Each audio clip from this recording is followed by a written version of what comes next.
Hello everyone, I am Vijay Badiger.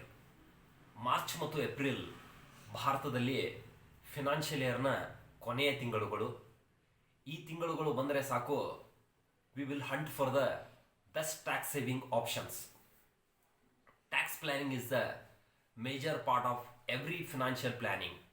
When we save more, then only we can invest more. ಟ್ಯಾಕ್ಸನ್ನು save ಮಾಡೋದಕ್ಕೆ we have ATC option. ATC ಆಪ್ಷನಲ್ಲಿ ಒಂದು financial ಇಯರಲ್ಲಿ 1,50,000ವರೆಗೂ ಟ್ಯಾಕ್ಸನ್ನು ಸೇವ್ ಮಾಡಿ ಟ್ಯಾಕ್ಸ್ ಎಕ್ಸಂಪ್ಷನ್ನ ತಗೋಬಹುದು. Today we will discuss about the various tax saving options which are available under ATC.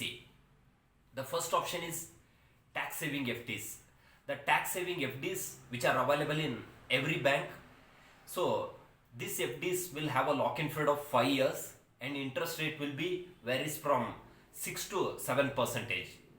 And second option is PPF, Public Provident Fund. It will have a lock-in period of 15 years and interest rate will be varies from 7 to 8%.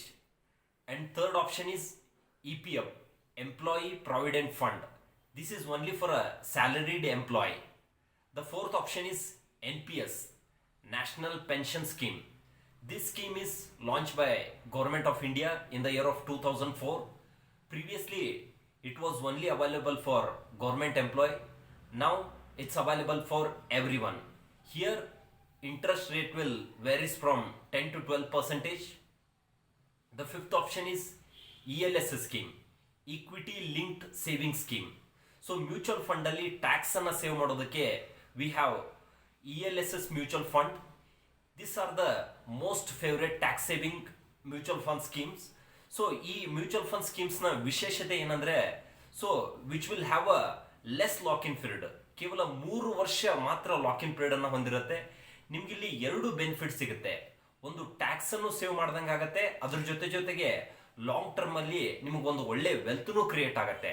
ಅದಷ್ಟೇ ಅಲ್ಲದೆ, so ಬೇರೆ ಸ್ಕೀಮ್ಗಳು ನಿಮ್ಗೆ Max ಅಂದ್ರೆ 6 to 10% ಅಷ್ಟೇ growth ಅನ್ನ ಕೊಡುತ್ತೆ. But ಈ ಸ್ಕೀಮ್ಸ್ಗಳು ನಿಮ್ಗೆ ಲಾಂಗರ್ ಹಾರಿಝೋನ್ ಅಲ್ಲಿ 15 to 20% ಗ್ರೋತ್ ಅನ್ನ ಕೊಡುತ್ತೆ. ನಾನು ನಿಮ್ಗೆ ಒಂದು ಟ್ಯಾಕ್ಸ್ ಮ್ಯೂಚುವಲ್ ಫಂಡ್ ಯಾವ ರೀತಿ ಪರ್ಫಾರ್ಮ್ ಮಾಡಿದೆ ಅನ್ನೋದಕ್ಕೆ ನಾನು ಒಂದು ಉದಾಹರಣೆಯನ್ನು ಕೊಡ್ತೀನಿ. So Franklin India tax shield fund, which is one of the oldest tax saving mutual fund scheme in India, which is established in 1999. So ಅವತ್ತೇನಾದ್ರೂ ನೀವು ಈ ಸ್ಕೀಮಲ್ಲಿ 10,000 rupees ಸಿಸ್ಟಮೆಟಿಕ್ ಇನ್ವೆಸ್ಟ್ಮೆಂಟ್ ಪ್ಲಾನ್ ನ ಸ್ಟಾರ್ಟ್ ಮಾಡಿದ್ರೆ, ಇವತ್ತು ನಿಮ್ಮ ಇನ್ವೆಸ್ಟ್ಮೆಂಟ್ ವ್ಯಾಲ್ಯೂ ಇವತ್ತು 26,40,000 ಆಗಿರ್ತಿತ್ತು. ಇಲ್ಲಿವರೆಗೂ ಈ ಸ್ಕೀಮು 22% CAGR ಗ್ರೋತ್ ಅನ್ನ ಕೊಟ್ಟಿದೆ. ಸೊ ನಿಮ್ಮ 26,40,000 10,000 ರೂಪಾಯಿ SIP ಮಾಡಿದ್ರೆ ಇವತ್ತು ಮಾರ್ಕೆಟ್ ವ್ಯಾಲ್ಯೂ 4,70,00,000 ಬದಲಾಗ್ತಾ ಇತ್ತು. ಇದೇ ಸ್ಕೀಮಲ್ಲಿ ನೀವು 5,000 ರೂಪಾಯಿ SIP ಸ್ಟಾರ್ಟ್ ಮಾಡಿದ್ರೆ, ಸಿಸ್ಟಮೆಟಿಕ್ ಇನ್ವೆಸ್ಟ್ಮೆಂಟ್ ಪ್ಲಾನ್ ನ ಸ್ಟಾರ್ಟ್ ಮಾಡಿದ್ರೆ, ನಿಮ್ಮ ಇನ್ವೆಸ್ಟ್ಮೆಂಟ್ ಅಮೌಂಟು 13,20,000 ನಿಮ್ಮ ಇನ್ವೆಸ್ಟ್ಮೆಂಟ್ ಅಮೌಂಟ್ ಆಗ್ತಿತ್ತು. ಮಾರ್ಕೆಟ್ ವ್ಯಾಲ್ಯೂ 2,38,00,000 ಮಾರ್ಕೆಟ್ ವ್ಯಾಲ್ಯೂ ಆಗಿ ಬದಲಾಗ್ತಿತ್ತು. ಹೋಗ್ಲಿ, ಇದೇ ಸ್ಕೀಮಲ್ಲಿ ನೀವು 2,500 ರೂಪಾಯಿ ಸಿಸ್ಟಮೆಟಿಕ್ ಇನ್ವೆಸ್ಟ್ಮೆಂಟ್ ಪ್ಲಾನ್ ನ ಸ್ಟಾರ್ಟ್ ಮಾಡಿದ್ರೆ, ನಿಮ್ಮ ಇನ್ವೆಸ್ಟ್ಮೆಂಟ್ ವ್ಯಾಲ್ಯೂ 6,60,000 ಆಗಿ ಬದಲಾಗ್ತಿತ್ತು. ಮಾರ್ಕೆಟ್ ವ್ಯಾಲ್ಯೂ 1,19,00,000 ಮಾರ್ಕೆಟ್ ವ್ಯಾಲ್ಯೂ ಆಗ್ತಿತ್ತು.